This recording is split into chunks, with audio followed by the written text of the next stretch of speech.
Olá, pessoal. Daremos início agora à nossa quarta aula, nosso quarto momento da disciplina, que vai versar um pouquinho sobre o AEE, o olhar do profissional do atendimento educacional especializado para os planos de ensino adaptado, tá? Para os planos de ensino individualizado, né? A gente vai verificar algumas nomenclaturas. Então, esse momento, né, é o quarto momento da disciplina, que tem como texto base planejamento educacional individualizado, elaboração e avaliação, tá?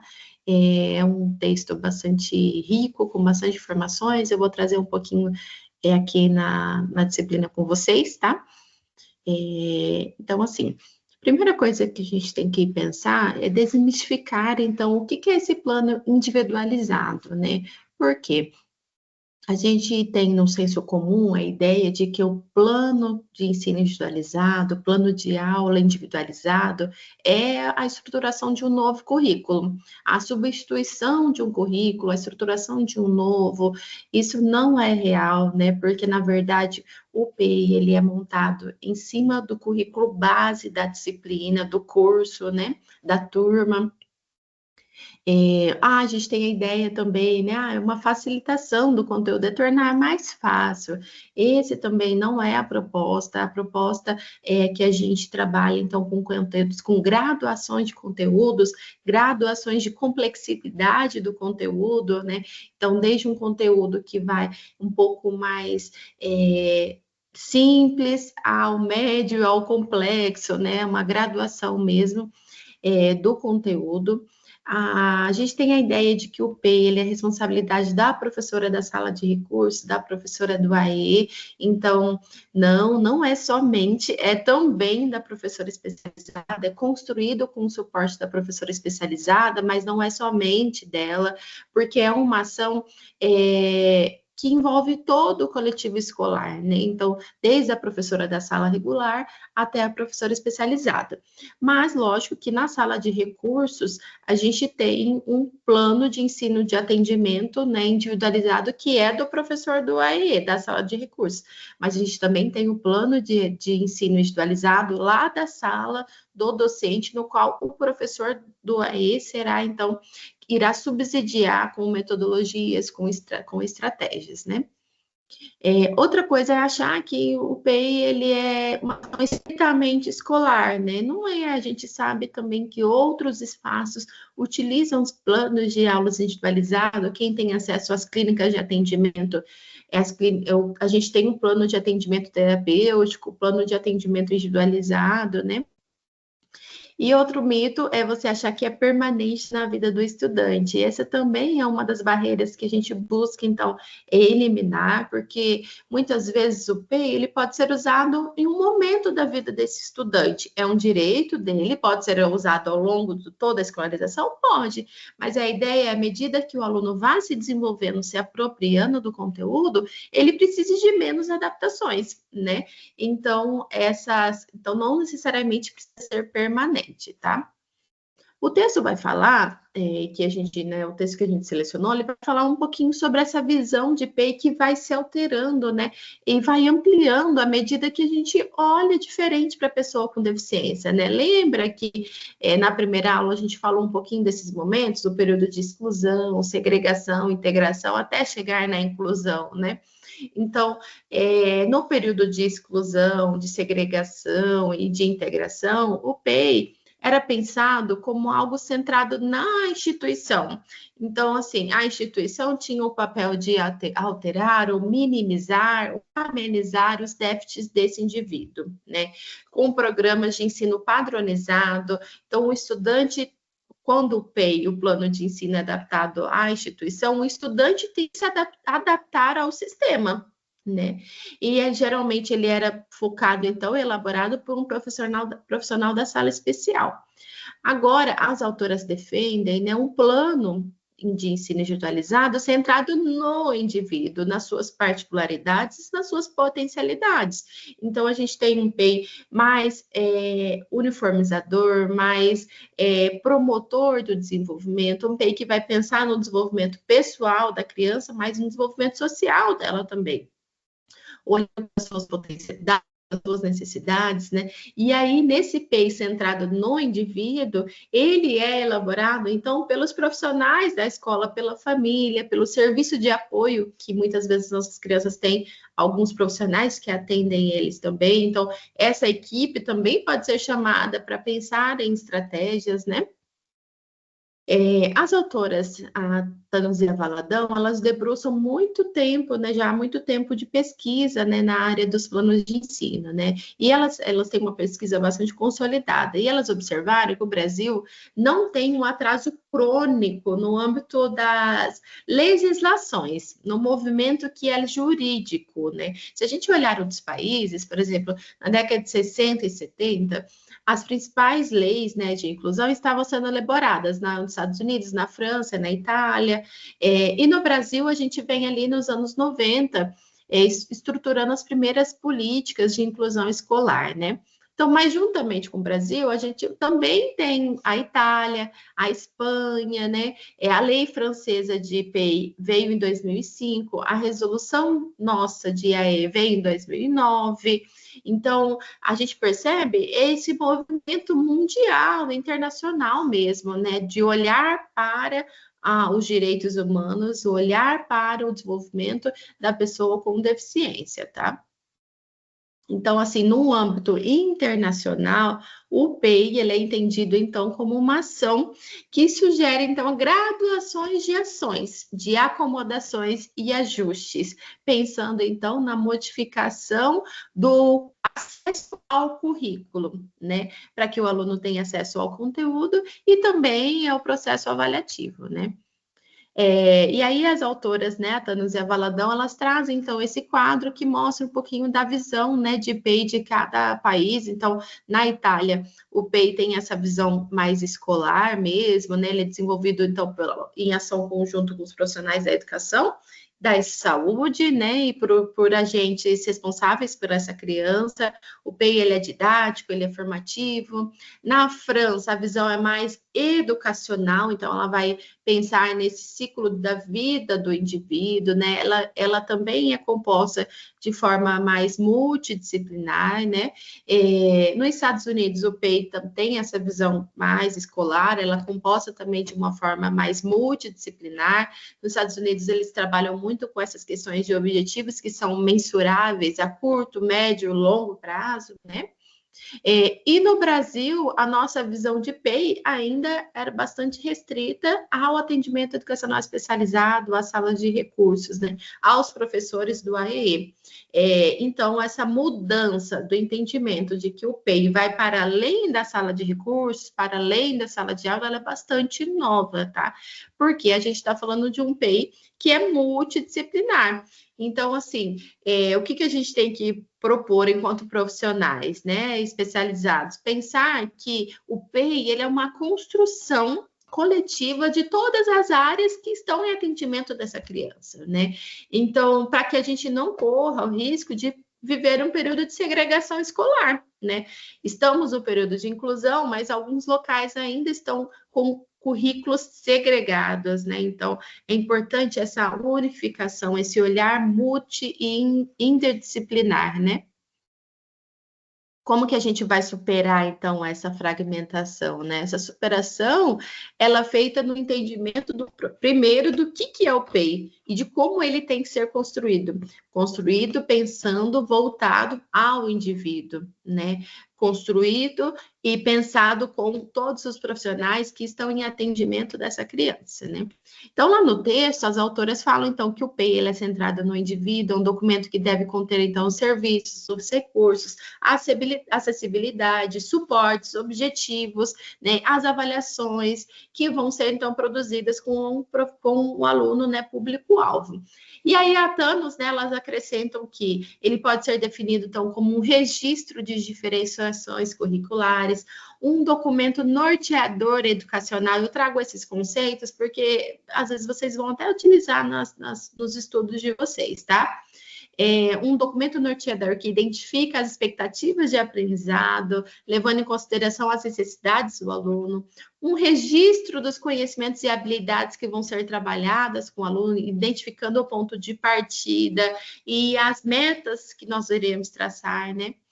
E aí elas falam também que o PEI é um instrumento que permite contas, prestar contas para o aluno, para seus pais, seus representantes.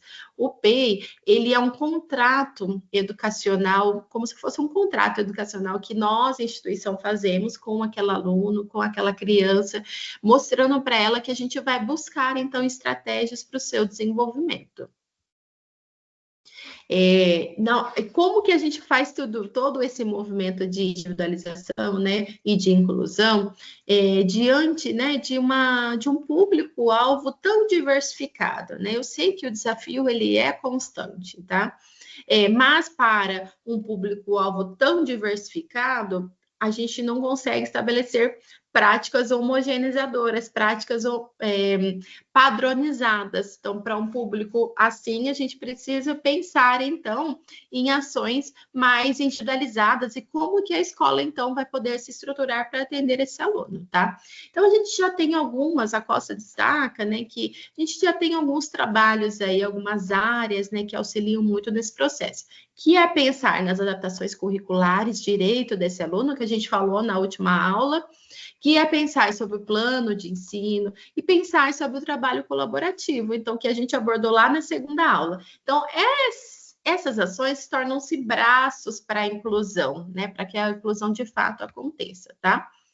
E aí a autora, né, destaca no texto que é muito importante, então, que o PEI não seja elaborado de forma isolada, é um documento que é compartilhado em vários saberes, né? O trabalho é colaborativo, tá? Então, Aline, né? Então, recebi meu aluno, eu preciso fazer o PEI, por onde eu começo, né? Eu vou disponibilizar para vocês um modelinho básico de plano de ensino individualizado que eu tenho, tá? Mas, como complementar mesmo para vocês. Mas, assim, eu sempre falo que é muito melhor um plano de aula adaptado, bem feito, do que um plano de ensino individualizado engavetado. Porque a intenção é que o PEI não seja algo engavetado, mais um documento para que o professor possa levar. Não, a intenção é que o PEI seja um documento norteador, tá? Mas por onde eu vou começar, professora? Eu começo sempre pensando nas adaptações de aula que esse aluno precisa. Então, para isso, eu posso construir um plano de aula adaptado para conseguir começar a pensar nas estratégias que esse aluno vai necessitar. Então, esses são alguns modelinhos de plano de aula que eu acabo orientando, né? Então, por exemplo, eu tenho uma disciplina de língua portuguesa, eu tenho X conteúdos para trabalhar. Para o meu aluno Carlos, né? Quais adaptações eu vou ofertar? Eu faço, então, penso nessas estratégias. Aí eu faço uma quinzena, uma outra quinzena, faço uns 2 meses um plano de aula adaptado, verificando o que funcionou ou não de estratégias individualizadas para esse aluno. A partir do momento que eu já tenho, olha, o Carlos funciona muito bem com objetos concretos, ele funciona muito bem com música, eu percebo que eu avaliei, né, que ele funciona muito bem com desenhos, com gravuras. Então, a partir disso, eu vou elaborar, então, o meu estratégia, meu plano de ensino individualizado, tá? Então, aqui são alguns exemplos, né, de planos de aula adaptado que a gente pode realizar. Esses planos de aula, vocês já realizam ali, o professor já realiza em sala. Às vezes, cabe a nós somente orientar o professor sobre essa metodologia, né? A inserção de uma lacuna mais ali para pensar na adaptação para os nossos alunos.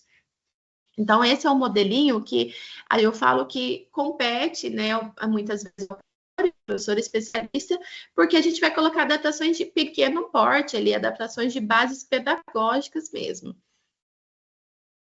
Aí depois vem o PEI, né? Então, o PEI, que é o plano de ensino individualizado, plano de ensino adaptado, a gente fala PEI, mas pode ser PAI, pode ser pai, depende do contexto que você está aí, tá? Mas a ideia é um plano individualizado para o aluno, tá?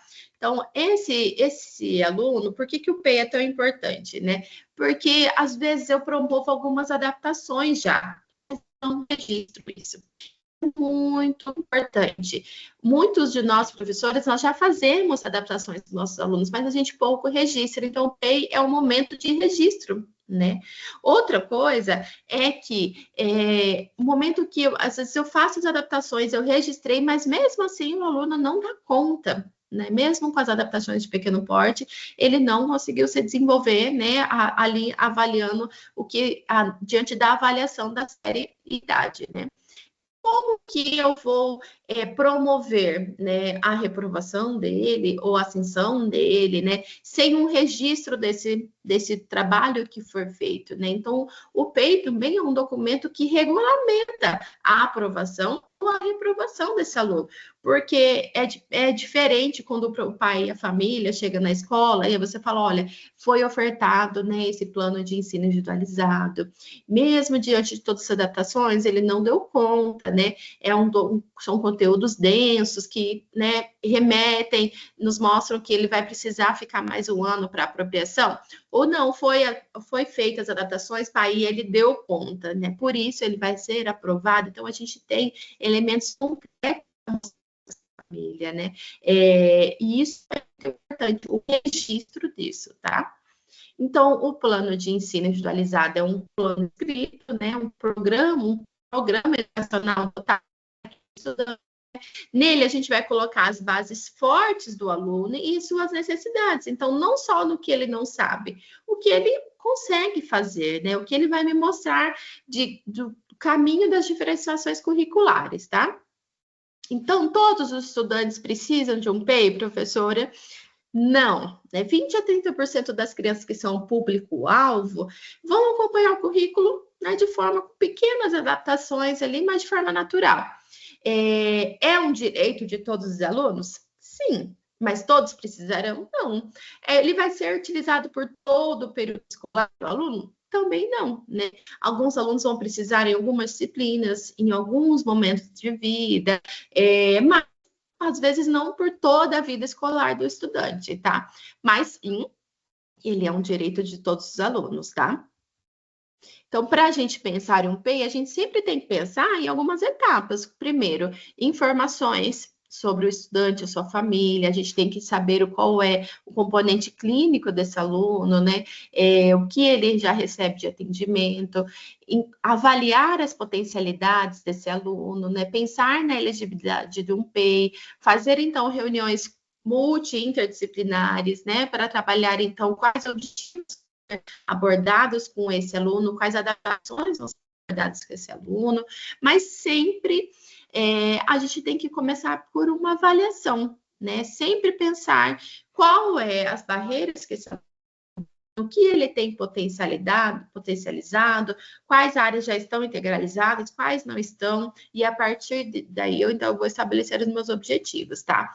Então, conhecer a criança é chave, então, nesse processo, né? Então, eu deixei como sugestão alguns documentos, protocolos de avaliação que, né, quem tiver interesse pode dar uma olhadinha a posteriori, né? Mas, assim, alguns testes de desempenho escolar, currículo de habilidades básicas, inventário de habilidades escolares, que são instrumentos que a gente pode fazer essa avaliação diagnóstica do instituições que já têm os seus próprios modelos, né? Mas a nível de sugestão mesmo, como de habilidades da Flash, né? Habilidades escolares também, que é um instrumento que você pode utilizar no começo do ano, no meio e no final, né? Esse é o modelinho de PEI que eu sugeri para vocês, eu vou deixar no material como sugestão, tá? Que é a identificação do aluno, o seu, né, quadro ali de atendimento, a sua identificação como indivíduo, né? E aí depois o processo ali de aprendizagem desse aluno. Então, língua portuguesa, para matemática, naquele mês, naquele bimestre, quais suportes serão adaptados, né? Como será feito o processo seletivo? Então, os resultados que a gente conquistou, né? Então, já assim, ascendendo nessa discussão do PEI, ela é muito importante, ela é uma garantia para que o aluno consiga ter acesso a uma escola qualitativa, né? É uma escola formadora e humanizadora. A gente tem uma discussão também sobre o desenho universal do aprendizado. Então, assim, essa é uma atualização, algo novo. Eu gosto sempre de trazer algumas reflexões novas para vocês, mas quando a gente fala de PEI, a gente também fala de um outro movimento de universais de aprendizado, do desenho universal de aprendizado. Então, a ideia é que, à medida em que a gente diversifica, universaliza as nossas práticas, traz mais enriquecimento metodológico, a gente precisa adaptar menos, tá? Então, essa é uma ideia do desenho universal de aprendizado. Então, não é o nosso objetivo da de falar um pouquinho falar sobre isso, mas eu queria abordar com vocês que o desenho universal de aprendizado é uma prática que vem sendo bastante discutida, tá?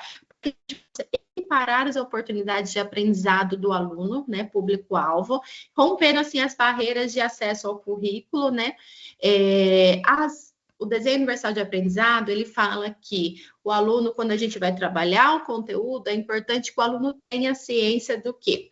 Das redes afetivas, do por que ele está aprendendo aquele conteúdo, engajar ele no porquê do aprendizado, né? As redes de conhecimentos, quando eu trago um conteúdo, é importante a gente trazer esse conteúdo de forma múltipla, né? Então, eu trago um conteúdo sobre Revolução Francesa, eu trago ele em forma de vídeo, em forma de música, em forma de visual, fazer um cartaz, em forma de texto, né? Então, perceba que eu vou favorecer o aluno que aprende mais auditivamente, que aprende mais visualmente, que aprende mais sinestesicamente, né? E redes de estratégias, que olhar para o processo avaliativo de uma forma mais diversificada, o como do aprendizado, como esse aluno aprende, né? Como eu vou observar que ele aprendeu? Então, eu vou observar fazendo uma prova escrita, ok? Mas eu vou observar elaborando um mapa mental, eu vou responder, vou avaliar que ele responda, então, um estudo dirigido. Então, são algumas estratégias diversificadas para que todos os alunos tenham acesso ao currículo. Então, lembra que eu falei para vocês da teoria de Weick? Então, quando a gente tem essa ideia de multiplicidade, né, na apresentação do conteúdo, a gente traz recursos tecnológicos, traz avaliações orais, traz avaliações de priorização de conceitos, oferta recursos auditivos, vídeos. Essa geração que está vindo, gente, é uma geração muito visual e auditiva, né? Elas aprendem muito com os vídeos do YouTube, né? Então, quando eu diversifico esses recursos, eu favoreço a todos e não só o meu aluno que é público-alvo, tá? Então, na adaptação ou no PEI, né, não há uma receita, um conjunto de estratégias, né? O que a gente tem que pensar é em criar oportunidades para que o aluno chegue a conteúdo científico, né? Essas adaptações, elas podem ser transitórias ou permanentes, né, de acordo com o quadro da criança, mas é importante a gente entender que são suportes diversificados e flexibilizados, tá? Então, a ideia desse quarto momento é entender, gente, que o nosso trabalho enquanto professores especializados, ele é muito importante, né? A gente dá o tom do processo inclusivo das nossas instituições, né? Então, assim, não é um caminho fácil, né? Eu sempre falo que é um caminho que a gente está trilhando um caminho desafiador, mas é inevitável, né? Por quê? Porque a mudança é necessária. As nossas crianças de hoje são diferentes de ontem, que serão de amanhã, né?